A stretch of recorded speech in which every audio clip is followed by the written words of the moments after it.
Avez-vous remarqué le sac que j'ai ?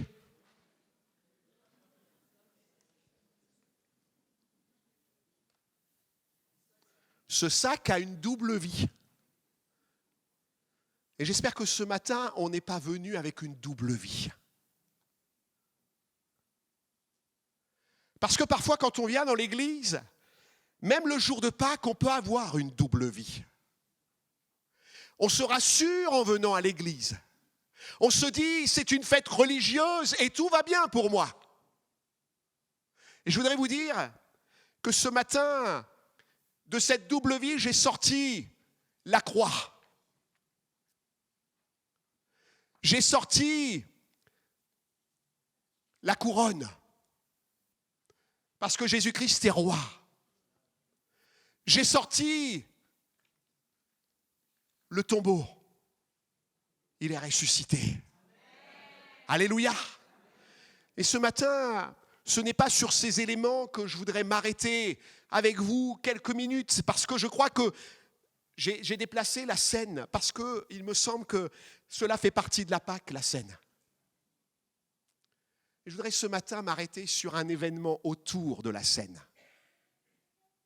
Il y a un événement qui n'est pas les œufs de Pâques, qui n'est pas le bon agneau que nous allons manger ce midi avec des flageolets.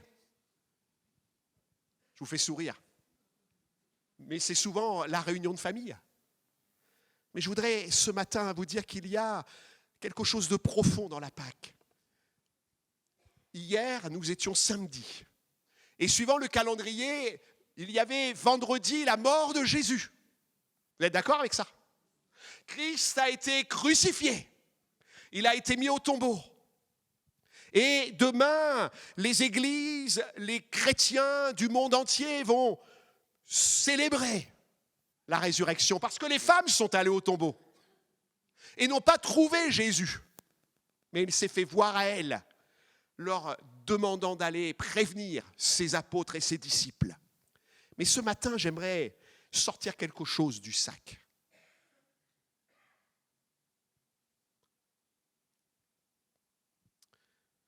Peut-être que ce matin, tu as besoin, nous avons besoin de sortir peut-être à nouveau.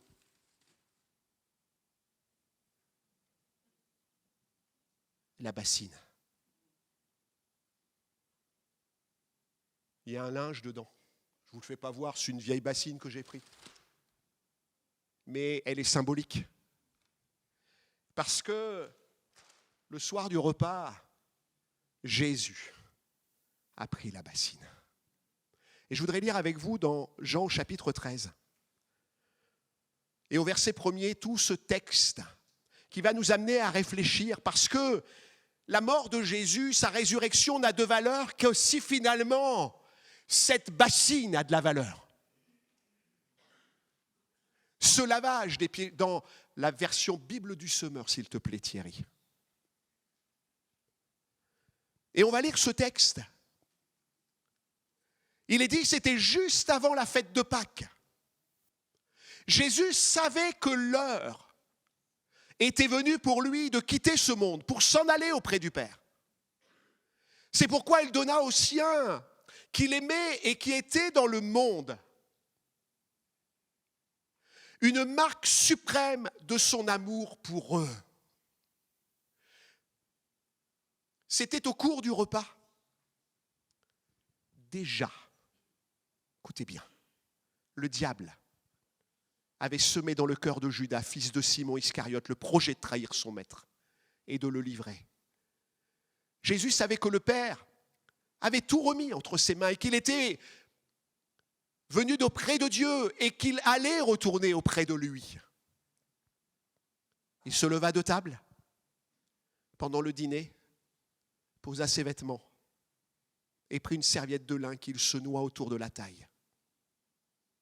Ensuite, il versa de l'eau dans une bassine et commença à laver les pieds de ses disciples, puis à les essuyer avec la serviette qu'il s'était nouée autour de la taille. Quand vint le tour de Simon-Pierre, celui-ci protesta. « Toi, Seigneur, tu veux me laver les pieds ?» Jésus lui répondit, « Ce que je fais, tu ne le comprends pas pour l'instant, tu le comprendras plus tard. Mais Pierre lui répliqua, non, tu ne me laveras pas les pieds, sûrement pas. Jésus lui répondit, si je ne te lave pas, il n'y a plus rien de commun entre moi et toi, entre toi et moi. Dans ce cas, lui dit Simon-Pierre, ne me lave pas seulement les pieds, mais aussi les mains, la tête. Jésus lui dit, celui qui s'est baigné est entièrement pur. Il suffit de se laver les pieds. Or, vous êtes purs, mais pas tous. Jésus, en effet, connaissait celui qui allait le livrer. Voilà pourquoi il avait ajouté, vous n'êtes pas tous purs. Après leur avoir lavé les pieds, il remit son vêtement et se remit à table. Alors il leur dit, avez-vous compris ce que je viens de vous faire? Et c'est sur ces versets que nous nous attarderons ce matin. Vous m'appelez maître et seigneur. Et vous avez raison, car je le suis. Si donc moi le Seigneur et le maître, je vous ai lavé les pieds, vous devez aussi vous laver les pieds les uns aux autres. Je viens de vous donner un exemple pour qu'à votre tour, vous agissiez comme j'ai agi envers vous. Vraiment, je vous l'assure, un serviteur n'est jamais supérieur à son maître, ni un messager plus grand que celui qui l'envoie. Si vous savez ces choses, vous êtes heureux, à condition de les mettre en pratique. Amen. J'aurais pu prêcher la croix. J'aurais pu prêcher la résurrection, la sortie du tombeau. Mais ce matin, je voudrais m'arrêter à cet appel. Il y a, au-delà du don de Christ et de sa résurrection, il y a ce message avant sa mort. Ce message qui appelle chaque homme, chaque femme à se rendre serviteurs l'un de l'autre. Et je crois que la mort de Jésus, sa résurrection, n'aurait de valeur si cette parole n'était dans notre cœur et ne prenait place dans notre cœur. Cet autre sacrifice de Pâques dont il est question ici, c'est le mien, c'est le tien, c'est ta vie. Il y a dans le message de Pâques un appel à se donner. Il y a dans le message de Pâques un appel à vivre le don de soi, comme Christ a vécu le sien. Ça serait facile de venir dans ce lieu, de repartir en disant « j'ai vécu mon culte de Pâques ». Et voilà, et ça sera bien pour l'année prochaine. Et je voudrais vous dire ce matin que Jésus, qui est vivant, alléluia, nous demande de nous rendre serviteurs et servantes, de nous rendre de ceux et de celles qui vont se donner esclaves, même est-il dit dans ce texte, doulos, esclaves. Parce que Pâques m'appelle à me donner. Et je voudrais ce matin vous dire les raisons pour lesquelles nous devons nous donner ce matin. Ce week-end de Pâques, ce n'est pas que le don de Jésus. Ce n'est pas que sa résurrection, c'est ma résurrection. C'est ta résurrection. C'est ta vie ce matin. Et il y a eu un don particulier qui appelait une âme à se donner ce matin et à vivre, à ressusciter.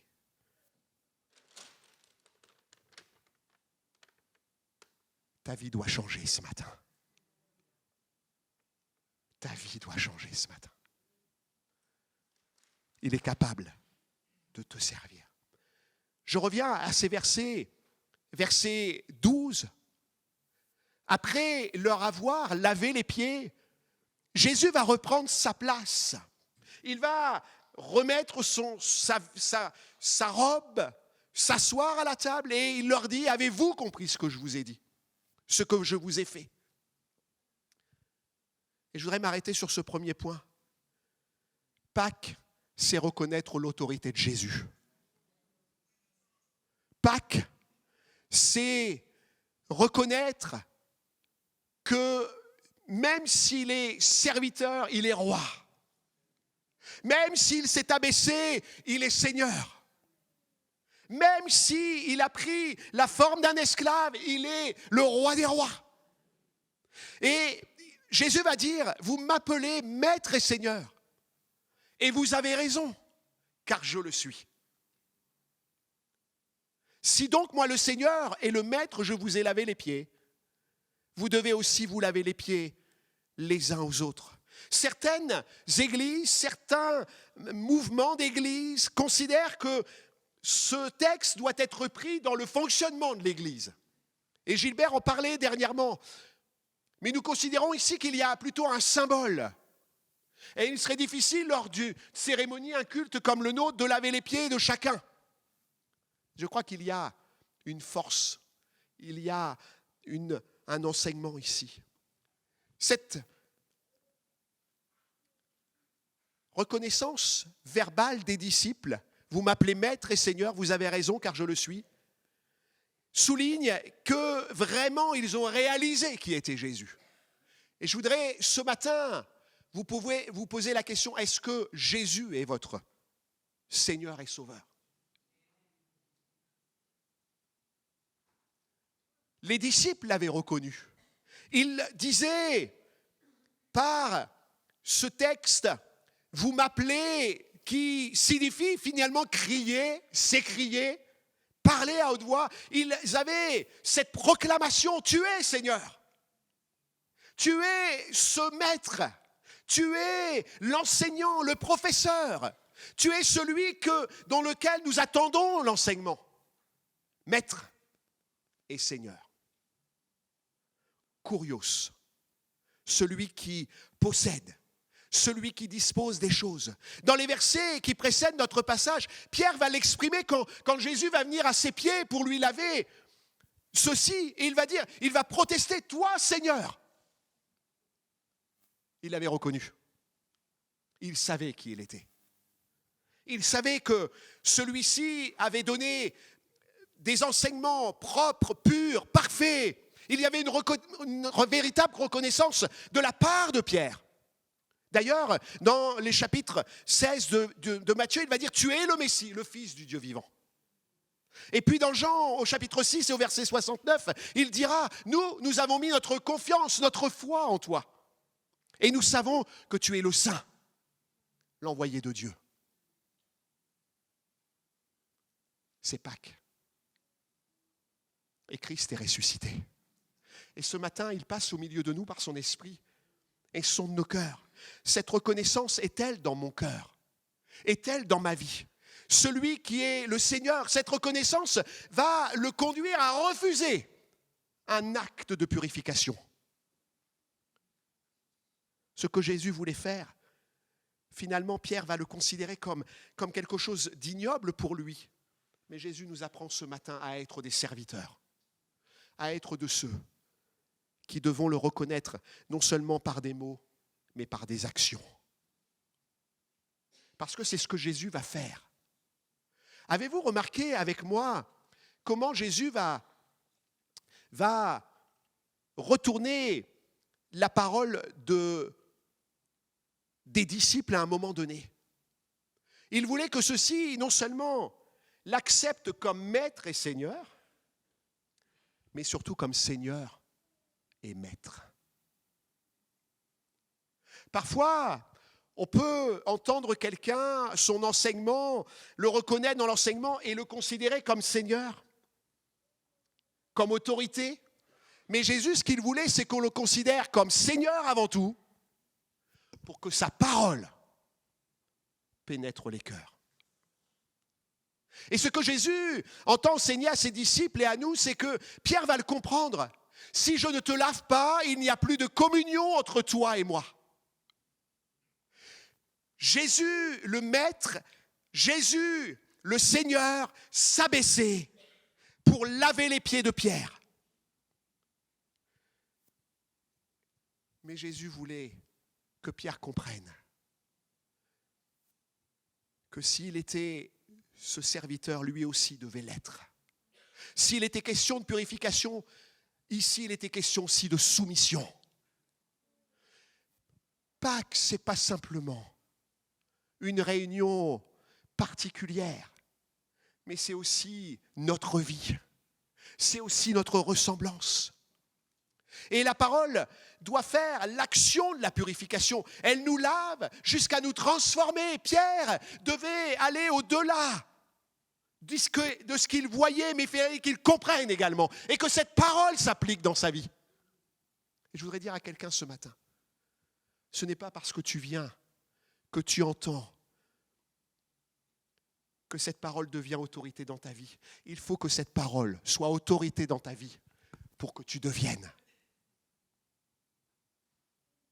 Et c'est ce que Jésus voulait au travers de ce témoignage de Pâques. C'était le moment où il fallait qu'il enseigne l'acte d'amour suprême, l'acte d'amour qui dépasse tout entendement.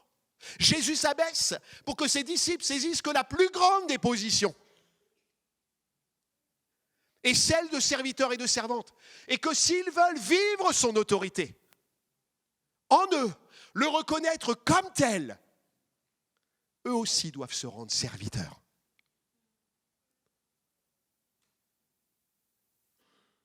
Oui, Jésus va dire, si donc moi, le Seigneur, est le Maître. Son intention était d'être souverain dans les cœurs, afin de délivrer son enseignement. Jésus est allé jusqu'à la croix. Jésus a combattu à Golgotha, dans ce jardin, en disant, Seigneur, si cette coupe peut s'éloigner de moi, mais non pas ce que je veux, mais ce que tu veux. Non pas mon désir à moi, mon confort à moi, mais ce que tu veux, toi. Il est allé jusqu'au bout.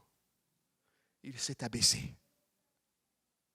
Son intention était d'être souverain dans les cœurs, afin de délivrer son enseignement. Ce matin, Pâques, c'est Christ serviteur. Pâques, c'est Christ qui nous lave ce matin.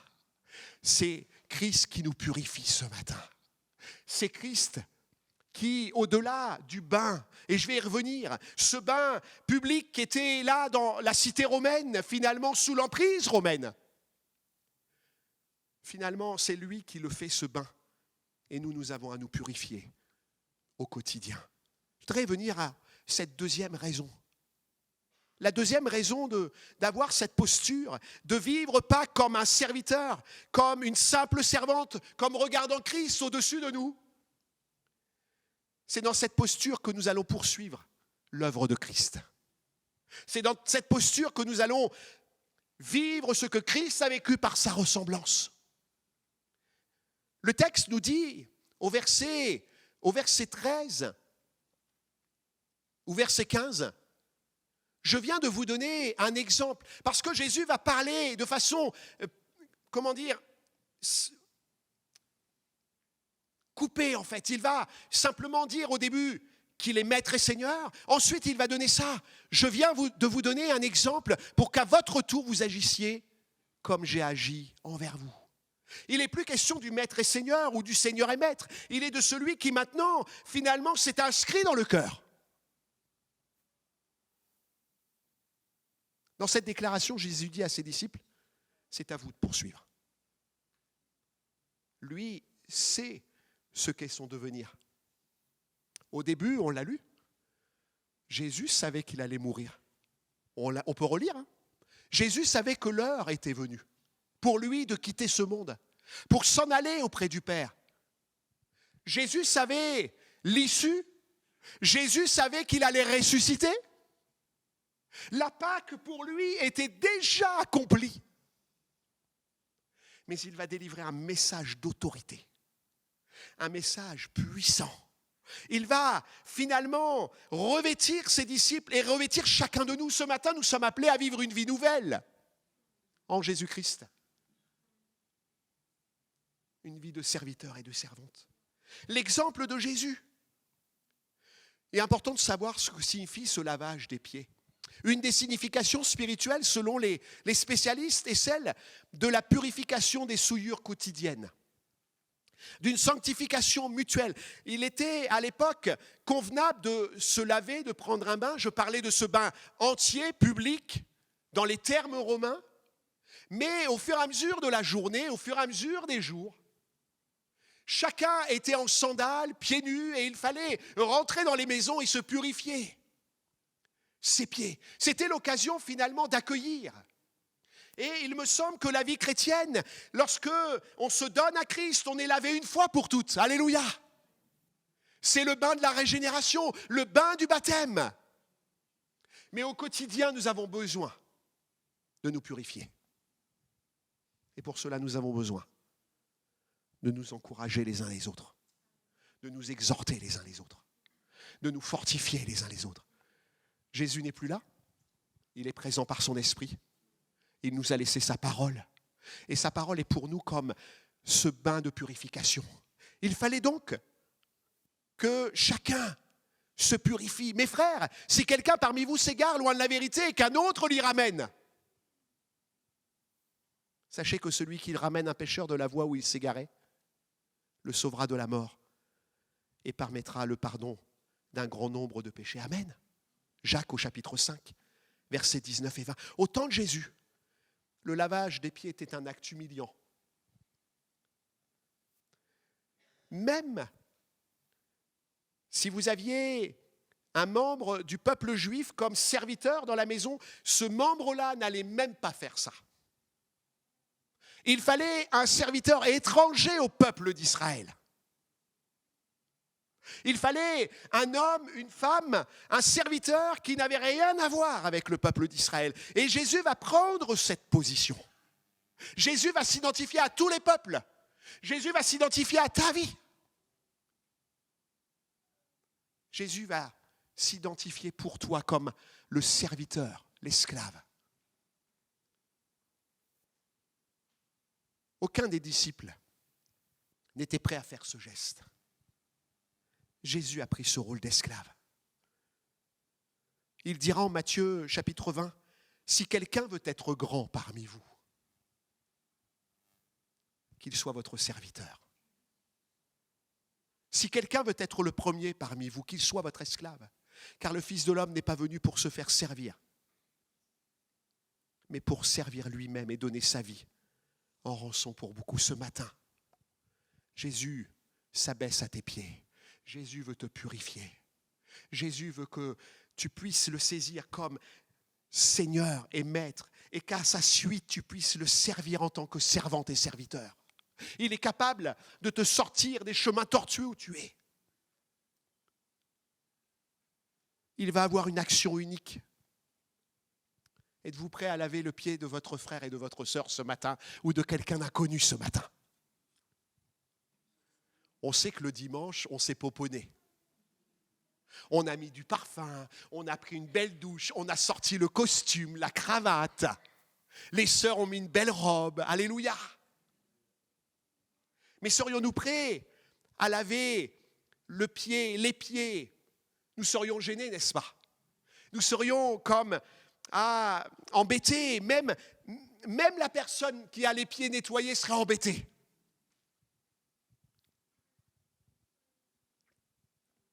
Il n'en reste pas moins vrai que nous devons poursuivre l'œuvre de Christ en tant que serviteur et servant. Es-tu prêt ce matin à pardonner à quelqu'un à côté de toi?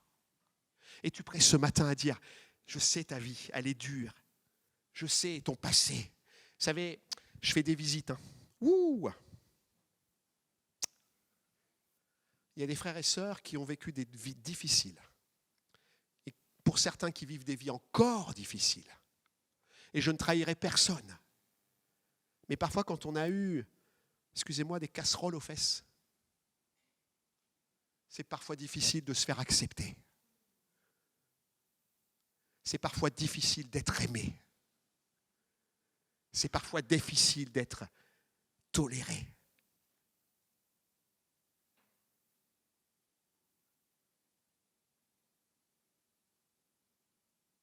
Jésus a eu une action à Pâques. Oh, il s'est abaissé.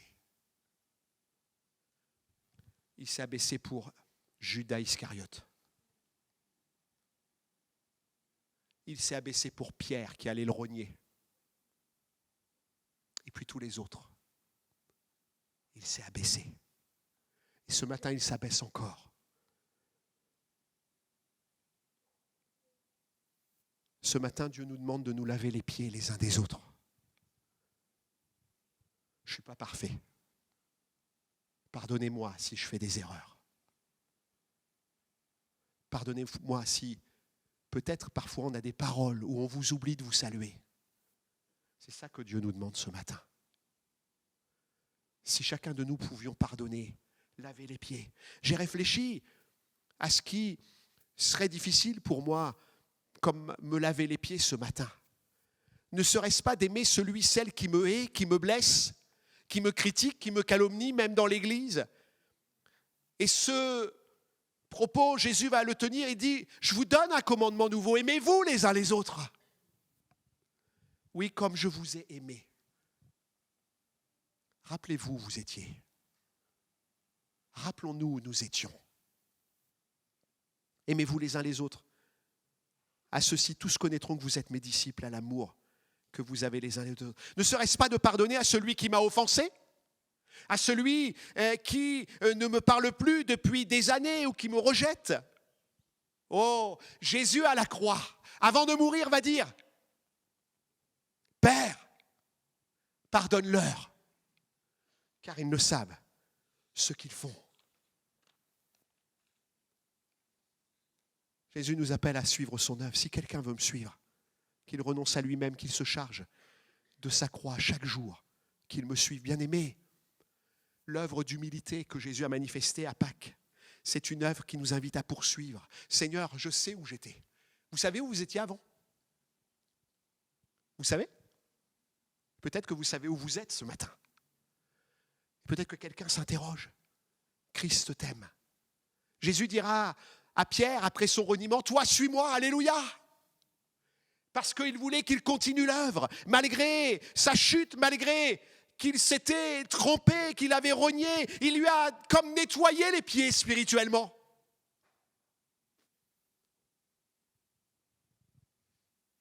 Il y a une œuvre glorieuse à la Pâque. Vous savez, ce passage, il reste discret. On s'intéresse plus au cri à la croix. Oui, sauve-toi toi-même, Jésus. On s'intéresse plus aux choses extraordinaires, la pierre roulée, alléluia. C'est vrai que c'est glorieux, alléluia. Mais ça, c'est glorieux. Jésus, le roi des rois, qui essuie nos pieds. Ce matin, il les essuie encore. Il les essuie.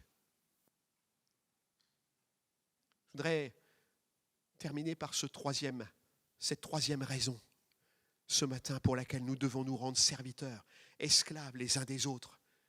Parce que je crois qu'il y a un épanouissement. Alléluia. Est-ce que je suis... Oui, je suis chrétien. Ouais, ça n'a pas changé grand-chose à ma vie. Bon.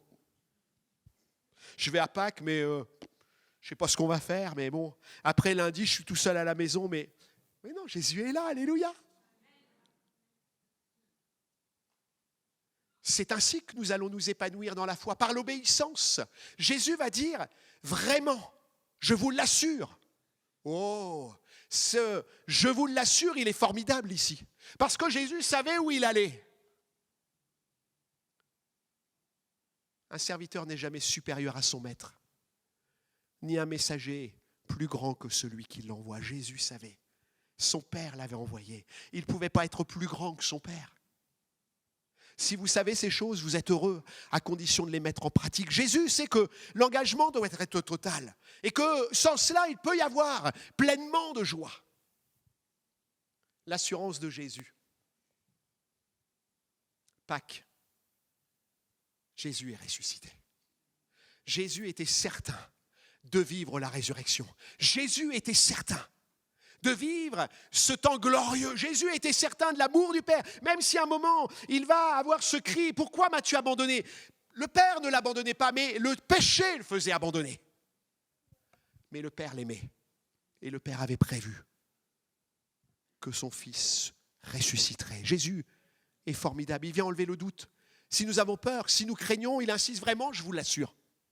Il y a de la joie à suivre. Mon Père. Il y a de la joie.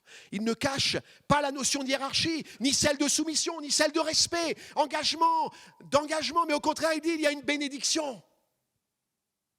Si vous savez ces choses, je crois que les chrétiens savent beaucoup de choses. Non ? On a un intellect supérieur concernant la parole de Dieu.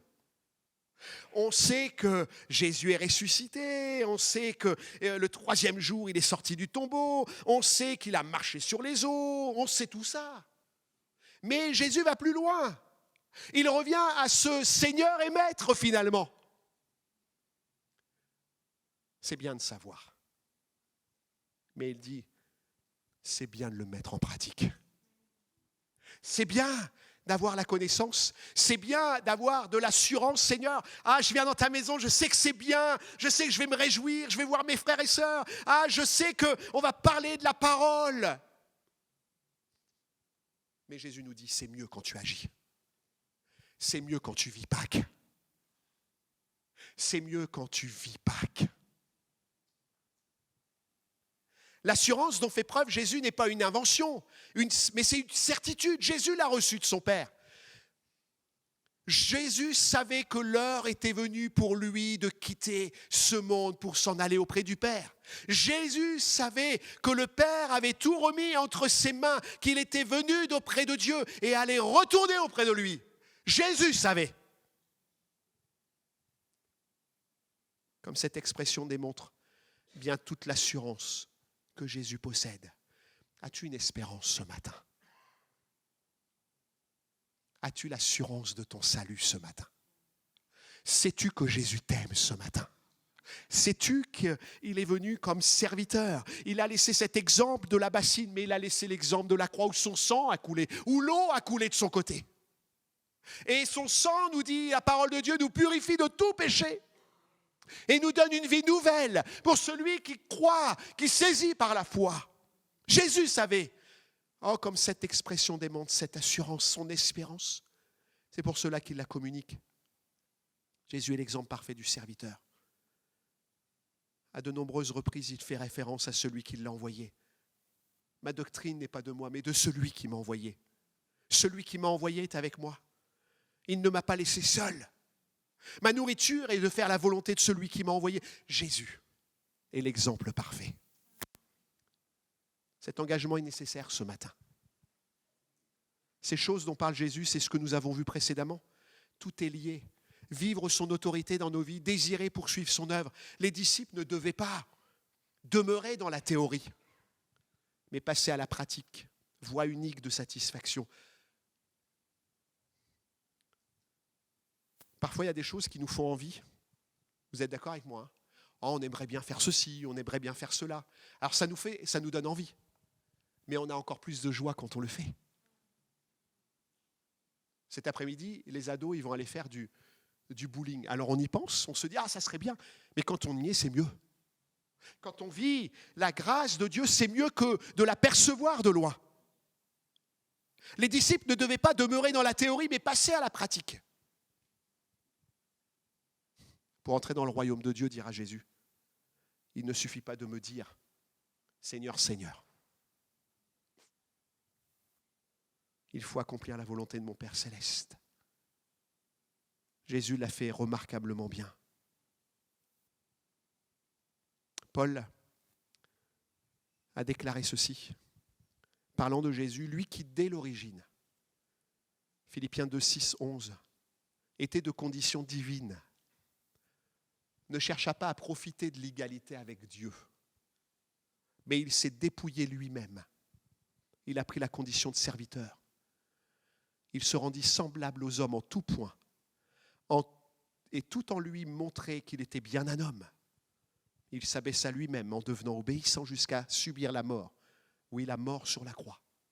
C'est pourquoi Dieu l'a élevé à la plus haute place et lui a donné le nom qui est au-dessus de tout nom, pour qu'au nom de Jésus, tout être s'agenouille dans les cieux, sur la terre et jusque sous la terre, et que chacun déclare « Jésus-Christ est Seigneur à la gloire de Dieu le Père ». En déclarant ceci, en déclarant si vous savez ces choses, Jésus nous parle d'une acceptation, d'une expérimentation.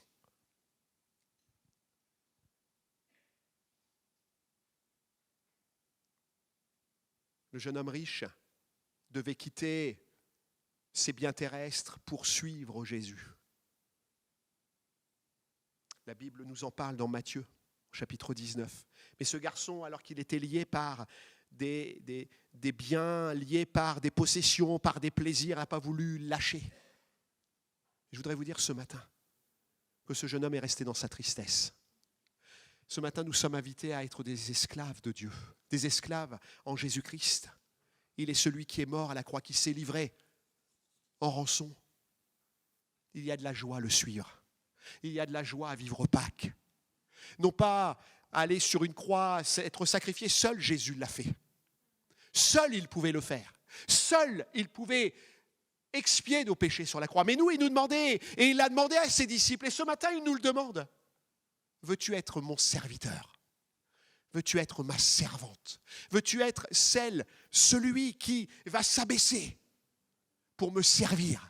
Et veux-tu être celle qui va s'abaisser pour parler de moi, pour parler de la purification, pour aimer les autres, pour aimer peut-être ceux qui t'ont fait mal, pour dire peut-être à des bourreaux, ce matin, Dieu t'aime, je t'aime, parce que j'ai trouvé en celui qui est mort à la croix, le Rédempteur, le Roi des rois, le Sauveur de gloire.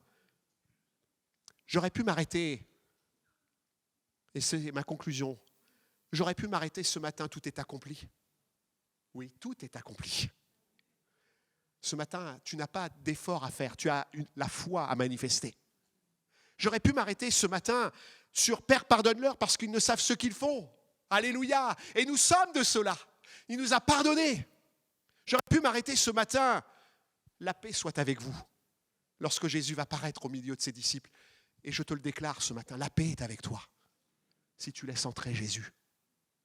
Si tu l'acceptes comme celui qui vient te laver, te purifier, te saisir. Pâques, je l'ai dit, nous renvoie à la mort, à la résurrection de Jésus. Et ma reconnaissance, je ne parle pas de la vôtre, et je voudrais vous laisser face à Jésus ce matin. Et c'est pour cela qu'on va prendre le temps de la scène. Et ce matin, je voudrais qu'on soit devant Jésus. Moi, ma reconnaissance, elle est profonde. Je sais où j'étais. Je sais ce que j'ai fait. Je sais ce que j'ai dit. Il a été celui qui s'est abaissé pour moi, qui m'a lavé, purifié. Et encore aujourd'hui, il me lave et me purifie. Néanmoins, Jésus ne nous laisse pas spectateurs. On pourrait se dire, c'est bien, je suis venu, j'ai fait un culte, je suis venu à l'église, j'ai été invité, ma copine m'a dit viens, mes voisins m'ont dit viens. Nous pourrions être ainsi, et beaucoup participent à la Pâque d'une certaine façon, de cette façon-là. Mais ce matin, Dieu nous appelle par son esprit. Veux-tu me suivre ? En nous laissant dans notre cœur cet appel de serviteur et de servante. Veux-tu me suivre ? Veux-tu lâcher ta vie ? Veux-tu lâcher ton ancienne vie pour ceux qui ne connaissent pas Christ ce matin ou qui ont eu des parcours chaotiques ? Il ne nous est pas possible de mourir sur la croix ce matin. Jésus l'a fait pour nous. Ce que tu peux faire, c'est réparer. Ce que tu peux faire, c'est demander pardon. Ce que tu peux faire, c'est aller pardonner.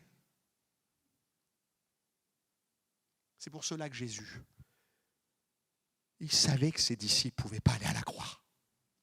Alors il leur a laissé un exemple. Alléluia. Et cet exemple, ce matin, il est pour moi.